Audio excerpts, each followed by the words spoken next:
She's not your typical chef. To her, the customer is never king. When one complained that the steak was overcooked, she immediately grabbed a raw one and stormed over with fire in her eyes. Rare for you? Are you out of your mind? Yeah, that's why I'm in therapy. I'm so sorry. The boss rushed in to apologize and asked her to change the customer's tablecloth. That only fueled her anger even more. It's not bad. That felt so good.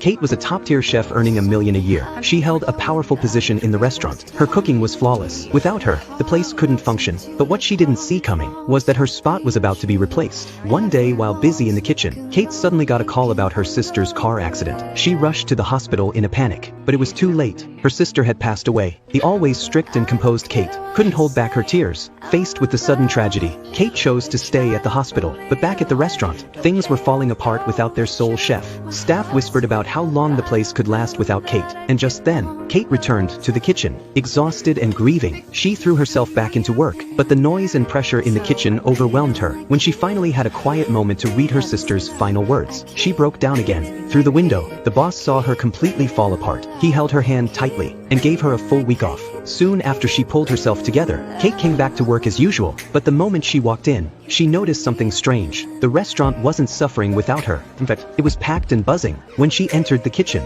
she discovered a new head chef, Nick. Under his lead, the team was full of energy. Kate looked at the new guy, and for the first time in her life, she felt her place might be in danger. What she didn't know was that this man would change her life forever. She went straight to the boss and firmly said there was no room in her kitchen for a madman. Why didn't you take it? Because he said he wanted to work with you. So Kate didn't like Nick at all.